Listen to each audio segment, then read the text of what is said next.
Donc rebonjour à toutes et à tous. Euh, Mon nom est Xavier Roche, donc je travaille dans l'équipe Engines à Algolia en tant que Senior Software Engineer en bon français. Avant de commencer cette petite présentation, tout ce que vous allez voir est totalement neutre et non biaisé, bien entendu. Et par contre, ce sont des exemples qui sont spécifiques à Algolia. Donc, ce n'est pas nécessairement des généralités, c'est vraiment ce que nous, on a rencontré. C'est notre expérience sur les 5 dernières années de développement en C++ à Algolia. Et on va voir tout ce qui ne va pas avec le C++ à Algolia, avec 3 parties: les pièges, les mauvais designs et les décisions regrettables. On va commencer par les pièges. Petit exercice, est-ce que vous voyez quel est le problème avec ce petit snippet de code, qui est un pseudocode en fait, qui existait à plusieurs endroits dans notre code base?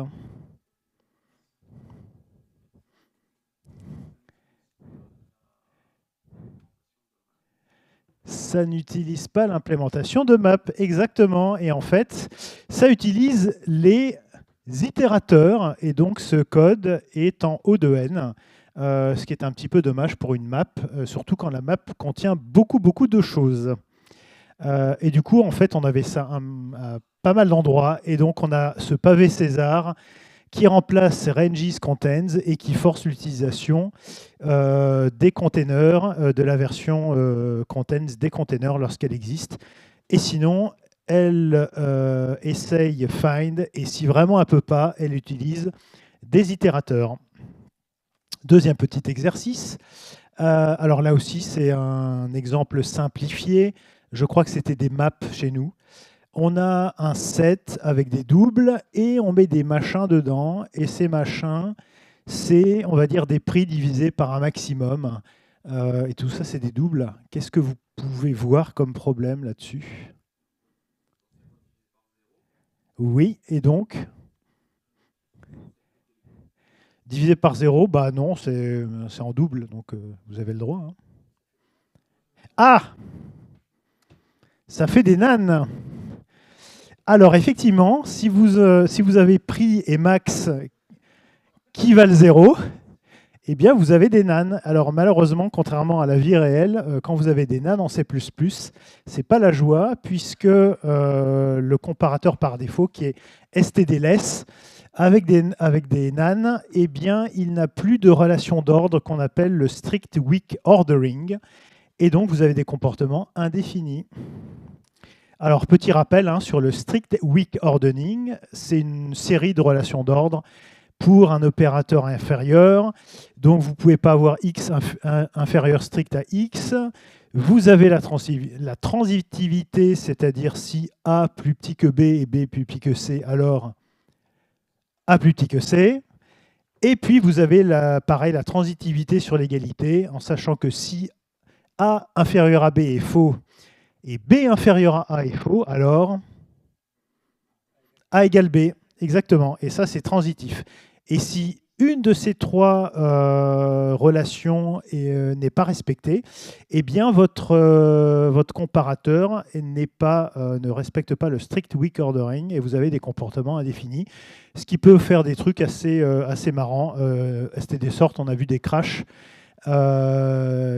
carrément qui étaient provoqués par ce genre de choses. Alors pour faire ça, un autre pavé César, on a petit à petit mis des batteries de tests sur tous nos comparateurs, parce qu'en fait faire des comparateurs qui ne respectent pas cette relation d'ordre, c'est vachement facile. Et donc on a un truc templété qui vous prend un comparateur, des échantillons qui doivent être représentatifs. Qu'est-ce que ça veut dire? Ça, c'est à vous de le définir. Et on a un truc en haut de N3 qui fait toutes les combinaisons et qui vérifie les relations d'ordre. C'est mieux que rien. Ça permet au moins de détecter les cas les plus évidents. Autre petit piège, on a un truc avec des clés-valeurs et on veut renvoyer la énième valeur qui correspond à une clé. Ah, j'ai une question. Si jamais vous utilisez l'opérateur spaceship, je ne sais plus ce qu'il fait sur des doubles spaceship. Je ne sais pas du tout. Voilà, ce sera le deuxième quiz. Qu'est-ce que fait l'opérateur spaceship sur des doubles? Je ne sais pas du tout. Du coup, oui, vous renvoyez la énième valeur par rapport à une clé. Vous pouvez écrire un truc comme ça, qui fait un find if, qui capture un compteur, qui incrémente le compteur quand il voit le machin que vous voulez récupérer, et qui vous renvoie le énième. Et ça, c'est cool, ça marche bien, c'est génial. Est-ce qu'il y a un problème éventuellement là-dedans? Non. Eh bien non, il y a deux problèmes en fait. C'était une mauvaise réponse. Alors, premier problème, le find if, si vous lisez la spec vraiment de manière extrêmement attentive, parce que la spec n'est pas très claire là-dessus, c'est censé être un prédicat, et un prédicat, c'est un truc qui, à une question posée, vous donne une réponse. Et si vous posez la même question, ça vous donne la même réponse, ce qui n'est pas le cas ici, puisque si vous posez plusieurs fois la même question, il vous donne une réponse différente. Et donc ça, c'est pas bon du tout. Accessoirement, find if ne donne aucune garantie derrière de comment ça fonctionne. Ça peut partir de la fin. Ça peut évaluer les prédicats plusieurs fois. On pourrait imaginer aussi que ça n'évalue pas toujours les prédicats sur tous les éléments, puisque vous pourriez par exemple cacher ce genre de choses. Donc si vous faites des suppositions sur comment derrière findIf est implémenté, vous risquez d'avoir des surprises à un moment donné quand l'implémentation va changer. Et là-dessus, il n'y a pas de solution, il faut faire attention. Il faut faire très attention, notamment si vous avez des effets de bord dans les prédicats, parce que c'est quelque chose qui ne sent pas très bon. Alors, si on capture rien dans la lambda, c'est mieux. Alors, je ne sais plus quel est le terme. Je crois que c'est les fonctions pures qui, en gros, là, c'est bien parce que vous dépendez de rien. Mais là, je laisse les spécialistes répondre sur comment définir si votre prédicat est bien ou pas. Voilà, un appel à Redis, non, c'est pas une bonne idée. Voilà. Donc, pas de solution miracle. Faut faire très attention quand vous remplacez notamment des boucles en vous disant je vais remplacer ça par un find if. C'est pas la même chose en fait. Il faut voilà. Et le problème, c'est que tous ces termes-là, les prédicats, le strict weak ordering, c'est un peu des concepts obscurs qui ne sont pas toujours très bien expliqués. Et si vous ne respectez pas les contraintes qu'il y a derrière, vous avez facilement ce qu'on appelle des comportements non définis. Alors, s'il y a des gens qui savent ce que c'est que les niébloïdes, je serais très content de voir un petit sondage. Personne. Ouais, il y a 3 personnes qui savent vraiment. Oh, bon, vous devez briller en soirée.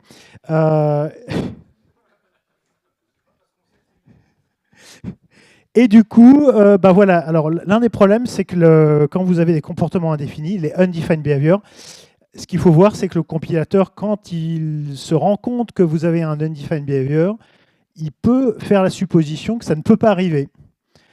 Et donc, typiquement, il peut décider de ne pas compiler le code sur lequel ça arrive parce qu'il considère qu'on n'exécutera jamais ce code. Ce qui peut faire des trucs assez drôles. Les mauvais designs. Alors, ça, voilà, petit code. Est-ce que quelqu'un voit quel est le problème potentiel de ce code-là ?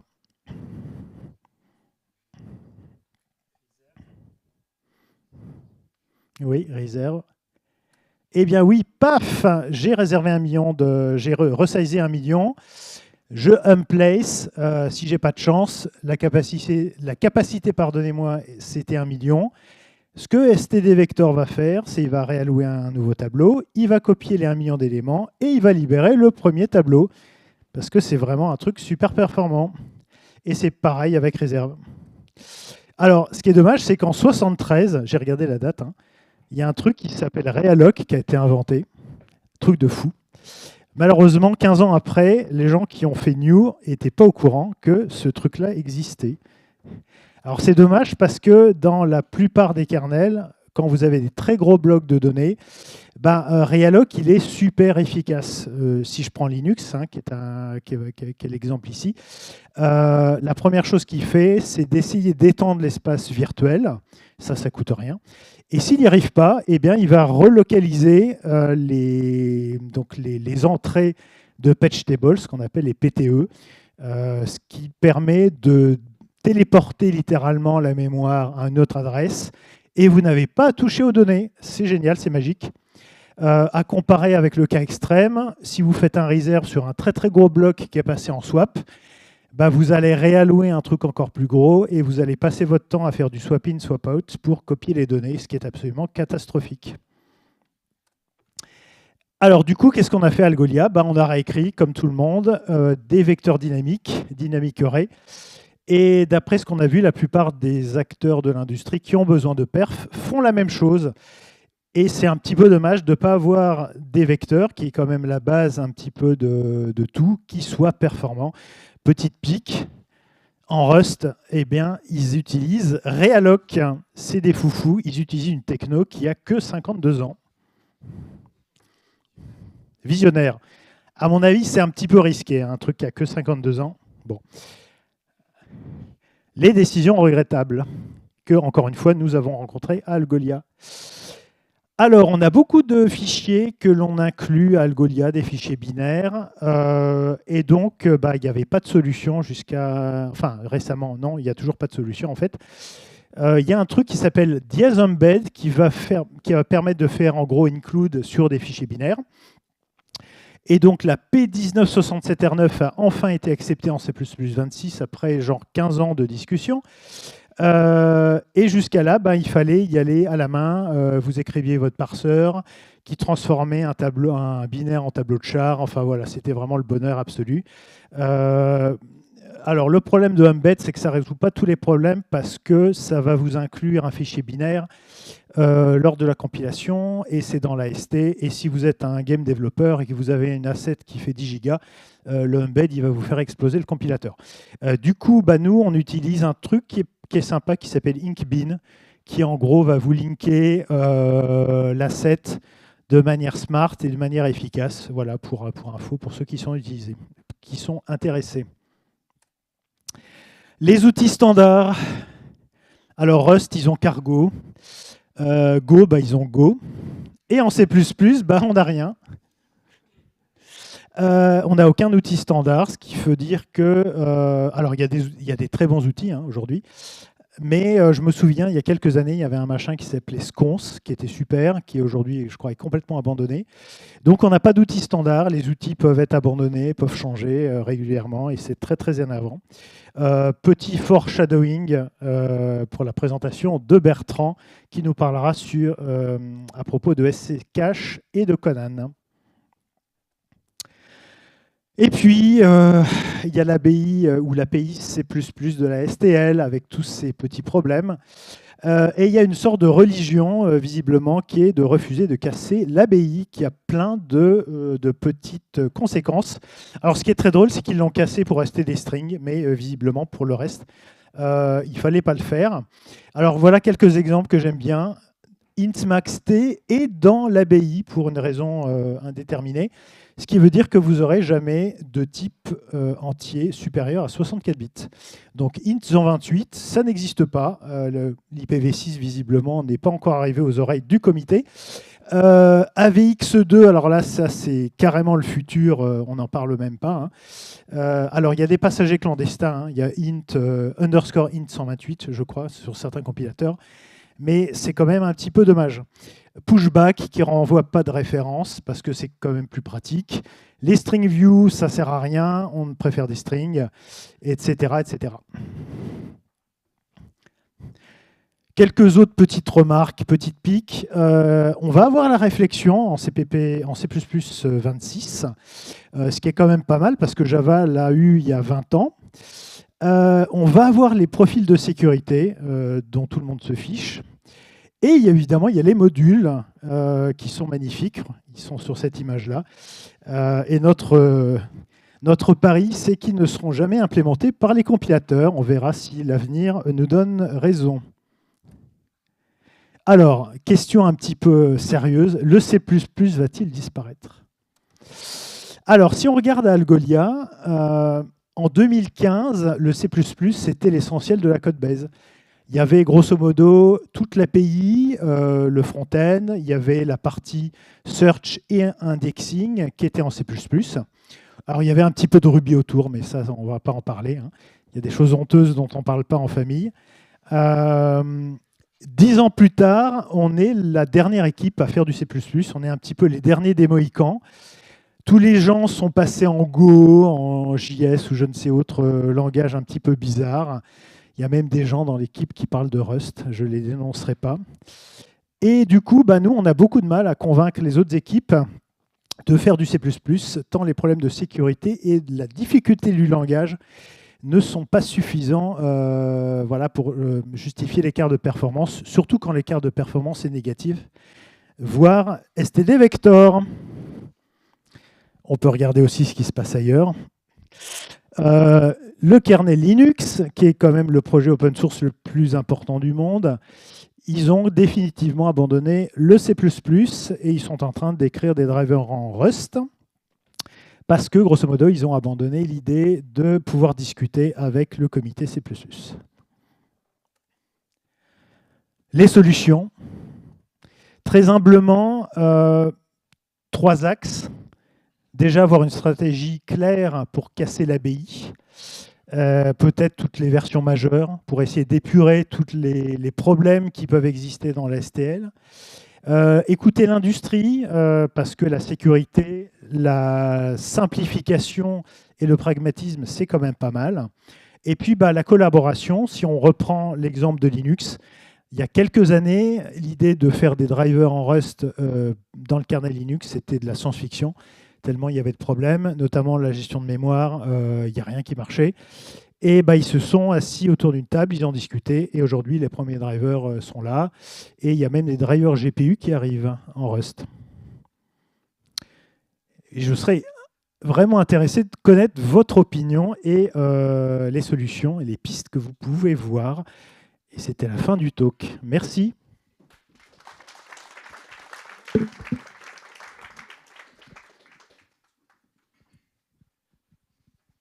Et vous avez vu, je suis resté objectif.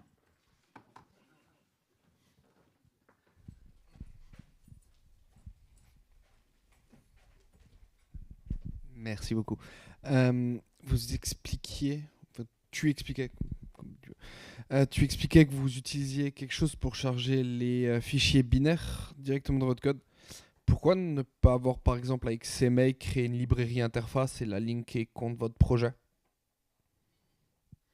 C'est une bonne question. On voulait que ce soit directement dans le code, que ce soit indépendant en fait de ces mecs.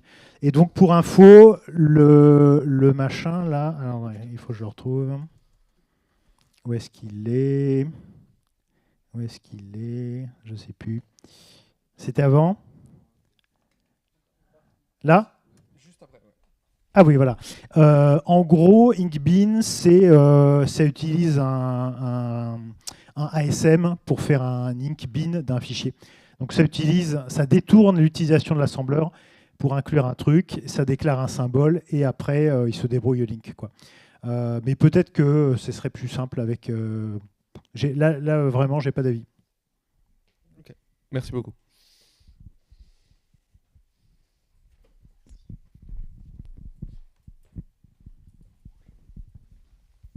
Quand tu parles de casser l'ABI sur les strings, tu parles du fait de supprimer le copy on write ou d'autre chose?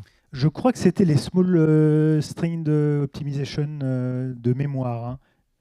Hein. Ouais. Peut-être. Je sais pas exactement. Copy on write du coup aussi. Parce que si ma mémoire est bonne, ce truc-là, il a fallu 10 ans environ pour réussir à convaincre que sur ce cas particulier. C'est court, 10 ans. C'est très court. Et en fait, ce qui se passait, c'est que tous les compilateurs étaient d'accord parce qu'ils étaient déjà tous bons, sauf IBM, qui était over my dead body. Je refuse absolument tout changement là-dedans. Donc il a fallu travailler au corps les représentants d'IBM, leur montrer que même pour eux, ça serait intéressant, que même pour leurs clients, ça aurait des avantages, etc. Ça a été extrêmement lourd. Donc et là, c'était même pas un changement d'ABI uniquement. C'était l'API qui devenait différente. En fait, c'était du coup encore plus difficile qu'un changement d'ABI. Maintenant, sur les changements d'ABI, personnellement, moi, je n'ai rien à faire de devoir tout recompiler quand je grade mon compilateur. Mais par contre, justement, en fait, il y a un truc que je trouve dommage, c'est qu'en fait, on a même régressé de ce point de vue-là.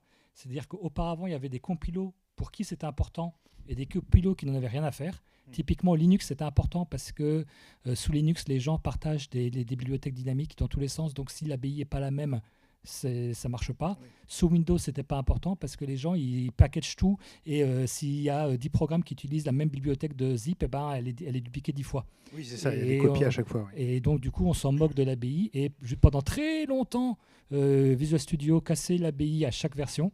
Et puis, comme il y a des gens, en particulier sur Linux, qui disaient « Ah, l'ABI, c'est ça, c'est important et tout », Microsoft a décidé de ne plus casser l'ABI. Et donc, maintenant, on a plutôt régressé en termes de compatibilité d'ABI. Donc, c'est un changement qui est dans le sens. Par contre, sur l'aspect l'ABI C++, ce n'est pas uniquement un problème du langage, en fait, puisque l'ABI n'est pas définie dans le langage. Donc, je pense qu'il y a des points là-dedans. C'est ça qui est pire, en fait. C'est qu'il n'y a même pas de notion de casser l'ABI, c'est juste, il y a une espèce de truc religieux. En fait, ce qui se passe, c'est que du coup, on s'interdit des modifications du langage parce qu'on sait qu'elles casseraient l'ABI et que certains compilateurs, ça leur poserait des très très gros problèmes.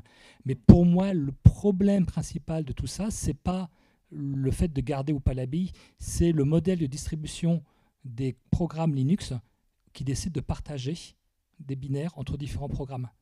Parce que tant qu'il y aura ce modèle de distribution où on ne duplique pas les bibliothèques, mais qu'on les partage, et que du coup, si tout n'a pas été compilé exactement avec le même compilateur, les mêmes options, pendant les mêmes phases de la Lune, ça ne marchera pas, on ne pourra pas casser l'ABI. Donc il y a un vrai problème technique derrière ça, qui est que, pour moi, un prérequis pour pouvoir se libérer des contraintes d'ABI, c'est de commencer à modifier les modèles de distribution des exécutables. Et une fois qu'il y aura ça, les compilateurs n'auront plus besoin de conserver l'ABI d'une version à l'autre. Mais tant qu'il n'y a pas ça, c'est malheureux. Ou d'accepter de temps en temps de casser l'ABI.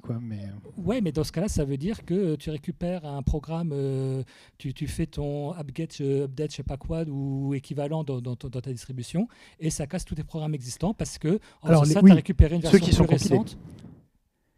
Mais de toute manière, les distributions... alors ça te demande de recompiler ton kernel à chaque upgrade de n'importe quoi. Les distributions recompilent l'univers de toute manière à chaque version. Oui, mais pas les utilisateurs. Là, ça demanderait... Oui, ça dépend des cas. C'est là où en fait le problème d'ABI n'est pas juste un problème de C++, c'est aussi un problème de comment on distribue les binaires en fait. Et je pense qu'en fait, il y a beaucoup de gens qui seraient contents de pouvoir casser l'ABI, mais qui je ne sais plus la phrase en français, mais we painted ourselves in a corner. Il y a de la peinture humide partout, on est bloqué dans un coin, on aimerait bien en sortir, mais on est un peu bloqué en fait. Donc là, c'est pas tellement un refus de principe, c'est qu'en pratique, si on fait ça, on casse les modèles de distribution Linux. Pour un nombre limité, oui. Mais après tout, on l'a fait pour le passage de 32 à 64 bits. Donc, bon. Ouais, mais avec le fait qu'on ait l'ancien mode, le nouveau mode, oui, c'est vrai. Et des complexités. Sauf sur Itanic, ceux qui savent se souviennent. En termes de comparaison, c'est un petit peu aussi ce qu'a fait Python en passant de Python 2 à Python 3. Et on a vu que ça avait eu des conséquences qui étaient désastreuses. C'est-à-dire que, alors que le C++ s'est remis en cause sur pas mal de points, si en plus de ça, on ajoute le fait que maintenant, on a un nouveau système qui fait qu'il n'y a plus rien qui marche ensemble, ça risque de clouer le couvercle du cercueil. C'est un trade-off, quoi. Il faut voir aussi. Parce que le fait d'avoir une API qui commence à pourrir sur pied, c'est pas non plus... voilà. Le fait de ne pas avoir de type supérieur à 64 bits, par exemple, c'est quand même un souci. Alors, sur ce point-là, je ne sais pas exactement... Enfin, il faudrait que je creuse, mais je vois... Alors, vous pouvez aller sur le QR code qui vous explique, je crois, tout.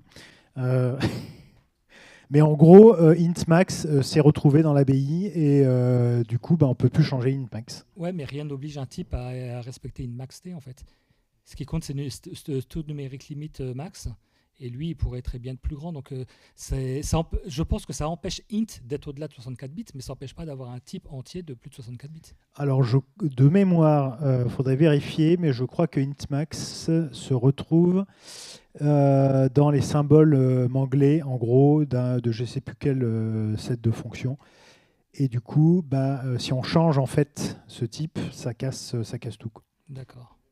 À confirmer, vérifier sur le lien ici, Mais en gros, c'est pour ça qu'on n'a pas int sur 28 aujourd'hui. Ce qui est dommage puisque c'est le type typiquement des adresses IP aujourd'hui. En tout cas, le standard l'autorise. Maintenant, les compilateurs ne prennent peut-être pas cette liberté en compte. Je vois des gens qui regardent l'heure. Je ne sais pas si on a encore quelques...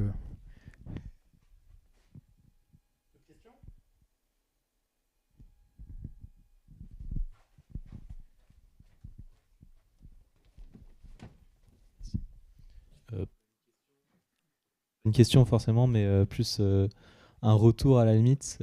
C'est en effet, moi j'ai appris C++ et le Rust du coup ces 5 dernières années et le point le plus frustrant.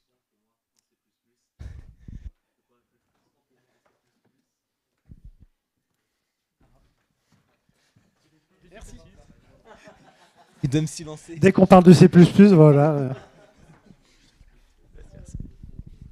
Ouais, le point le plus frustrant pour moi en C++, en effet, ça a été CMake et le tooling autour. Ah, Et quand j'ai jamais essayé Conan, donc j'espère que ça va me donner envie d'essayer Conan la présentation suivante. Mais en effet, ouais, CMake, ça a vraiment été un frein pour moi à apprendre C++ et ça m'a fait abandonner beaucoup de projets juste à la phase de setup le projet quand je connaissais pas beaucoup C++, quoi. Et là où Rust, tu fais juste cargo run et puis ça marche tout le temps, quoi. Donc voilà. et encore, il y a des gens qui ont connu Mec. Force à eux. Ah, libtool, autotool, autoconf, automec. Tirer, force, tirer.